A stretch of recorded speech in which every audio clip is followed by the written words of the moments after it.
Hello everyone, welcome to the video. Myself Rajat Kantwal and I am Senior Data Analytics Trainer at Prilika Services Private Limited. So in this video series, we are going through M language tricks कि M language की मदद से कैसे आप रोज को remove कर सकते हो, वैल्यूज को रिमूव कर सकते हो। अभी तक हमने टॉप रोज को, बॉटम रोज को, एक पैटर्न में अल्टरनेट रोज को रिमूव करना, डुप्लीकेट रोज को रिमूव करना एंड ब्लैंक रोज को रिमूव करना सीखा है। Now we are going towards कि कैसे हम एरर्स को रिमूव कर सकते हैं। So we have this data over here and country code वाले कॉलम पर अगर आप ध्यान से देखोगे so second row is also containing error and ninth row is also containing error. Error के बारे में एक चीज जो हमेशा आपको समझनी चाहिए, there is always a reason behind that error. कभी कोई वैल्यू नहीं मिलती है तो उसकी वजह से ये एरर आता है, या कोई फॉर्मेट को आप पावर बीआई समझ नहीं पा रहा है, पावर क्वेरी समझ नहीं पा रहा है, तो डेट में भी कई बार एरर आता है डिफरेंट डिफरेंट फॉर्मेट होने की वजह से। सो एरर के पीछे हमेशा कोई ना कोई रीजन होता है, बट ब्लैंक के लिए कोई रीजन नहीं है। ब्लैंक मे बी किसी रीजन से हो सकता है, या मे बी वहां पर कोई वैल्यू आ ही नहीं सकती है, ऐसा पॉसिबल है। बट एरर के लिए हमेशा कोई ना कोई रीजन होता है। सो एरर को रिजॉल्व करने की कोशिश की जानी चाहिए। बट अगर एरर रिजॉल्व नहीं हो सकता है तो उसे फिर हमें डिलीट करना पड़ता है। जैसे कि यहाँ पर हम देख रहे हैं कि टोटली नल वैल्यू है, तो डायरेक्टली मुझे इसका रीजन जानने की भी जरूरत नहीं है क्योंकि यहाँ पर ऑलरेडी नल वैल्यूज है। तो अगर मैं डायरेक्टली इस रो को कंप्लीटली रिमूव कर देता हूँ, सेकंड रो को, सो सेकंड रो को एक बार क्रॉस चेक करते हैं तो देखिए आगे तक पूरा नल वैल्यू है, कहीं पर भी कोई भी वैल्यू नहीं है। इसी को आप नीचे भी चेक कर सकते हैं, तो हर जगह पर नल ही लिखा हुआ है, कहीं पर भी कोई वैल्यू नहीं है। दैट मीन्स अगर ये सेकंड रो डिलीट हो जाती है सो मुझे कोई भी डेटा लॉस नहीं होने वाला है। लेकिन नाइन्थ रो अगर हम चेक करें तो इस नाइन्थ रो के अंदर there is null, there is error, लेकिन आगे कुछ डेटा हमें देखने को मिलता है। और थोड़ा अगर हम नीचे से स्क्रॉल डाउन करके देखें तो हर एक कॉलम में कुछ ना कुछ वैल्यूज दिख रही हैं। बस कहीं कहीं पर एक दो कॉलम में बीच पे नल दिख रहा है, लेकिन मोस्ट ऑफ द कॉलम्स पर वैल्यू अवेलेबल है। तो क्या ऐसी कंडीशन में मुझे एरर को रिमूव कर देना चाहिए? First of all we will check कि क्या ये रियलिटी में एरर ही है, या ये कोई और वैल्यू की किसी गलती की वजह से ये एरर आ गया है। तो अगर आप इस डेटा को देखें जो इस एरर वाली नाइन्थ रो पर मेंशन्ड है, exactly same data is present at the tenth row, exactly same. तो पूरा आप मैच कर सकते हैं। सो एग्जैक्टली सेम डेटा वहां पर प्रेजेंट है हर रो, नाइन्थ एंड टेंथ रो के हर एक कॉलम पर। तो कहीं पर भी आप चेक कर लीजिए। दैट मीन्स कि अगर नाइन्थ रो भी डिलीट हो जाती है so I am not having any data loss, क्योंकि यहाँ पर भी कोई डेटा डिलीट हो ही नहीं रहा है। एक्चुअली में वो डेटा ऑलरेडी टेंथ रो पर अवेलेबल है। So here in this condition मेरे पास क्लियर इंडिकेशन है कि मैं सेकंड एंड नाइन्थ रो को इजीली रिमूव कर सकता हूँ with the help of remove errors.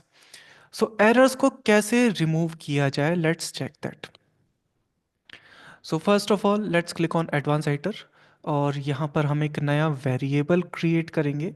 सो नया वेरिएबल क्रिएट करने के लिए पुराने वेरिएबल को एंड करने के बाद a comma will be inserted there.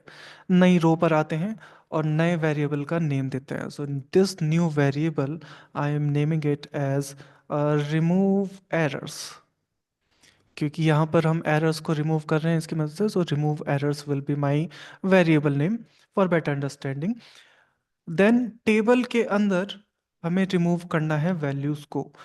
So table का ही एक फंक्शन है table dot remove, table dot remove rows with errors. So आप इसे सेलेक्ट करेंगे। जैसे ही इसे सेलेक्ट करेंगे उसके बाद पैरेंथेसिस ओपन, और ये आपकी हेल्प करने के लिए आएगा। सो देखिए इसका फंक्शन बता रहे हैं कि क्या काम ये करता है। Returns a table with the rows removed from the input table that contain an error in at least one of the cell.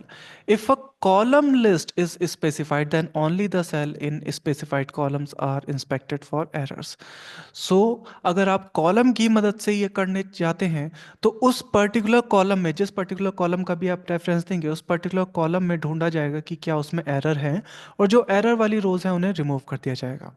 But अगर आप इसे रो की मदद से करने जाते हैं तो इसे रो की मदद से भी किया जा सकता है। सो किसी भी एक सेल पर अगर एरर होगा तो वो रो रिमूव कर दी जाएगी। सो सेम ही चीज़ है, चाहे आप कॉलम से करें तो कॉलम से भी टारगेट तो उसी कॉलम को किया जाएगा, एरर तो उसी में ढूंढा जाएगा, लेकिन रो तो पूरी ही रिमूव होगी। और सेम वही चीज़ रोज पर भी होनी है कि किसी भी एक सेल पर मिल गया एरर तो वो कंप्लीट रो रिमूव कर दी जाएगी।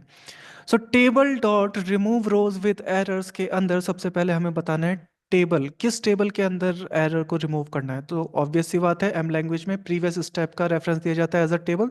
सो previous step is change type one, so I am giving reference of that change type one. Then comma, कौन से कॉलम के अंदर मुझे चेक करना है। सो कॉलम का आपको हेडर लिखना पड़ेगा। सो कॉलम का हेडर लिखने के लिए हम उसे एक लिस्ट के फॉर्मेट में लिखेंगे। और आई नो कि कंट्री कोड वाला जो हेडर है मेरा, या कंट्री कोड वाला जो कॉलम है, उसके अंदर ये एरर मौजूद है। तो मुझे कंट्री कोड ही यहाँ पर लिखना पड़ेगा। But remember, whenever you are writing any column headers, they should be exactly same, upper case lower case हर चीज एग्जैक्टली सेम होनी चाहिए as it is they are present in the data.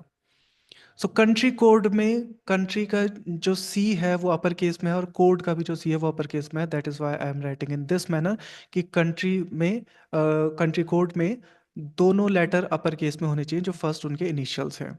Otherwise अगर मैं इन्हें lower case में कर दूं तो फिर वो मुझे एरर शो करेगा, क्योंकि ऐसा कोई कॉलम उसे मिलेगा ही नहीं जहां पर कंट्री कोड का नेम लोअर केस में लिखा गया। देन इनके अंदर मुझे इसी वेरिएबल को एग्जीक्यूट कराना है। So I have to write down the name of my last variable, that is remove errors. So I have selected remove errors. Bottom पर चेक कर लेंगे, no syntax errors have been detected, कोई भी syntactical error यहाँ पर नहीं है। And let's click on done. तो जैसे ही आप डन पर क्लिक करते हैं, देखते हैं यहाँ पर से वो एरर्स वाली रोज रिमूव हो गई हैं, जबकि इससे पहले वाले स्टेप पर ये एरर वाली रोज यहाँ पर अवेलेबल थी। पर जैसे ही हमने रिमूव एरर्स वाले स्टेप को एग्जीक्यूट किया, ये एरर वाली रोज यहाँ पर से रिमूव हो जाएंगी। सो इसी तरीके से आप किसी भी डेटा में से एरर्स को रिमूव कर सकते हो। फॉर दैट आपको एडवांस एडिटर में जाना होगा, एंड देन टेबल का function table dot remove rows with error को यूज करना होगा। देन specify your table name, and after that specify your column name from where you want to remove the errors. So this is all about how to remove errors. I hope you will be able to understand it. Thank you very much.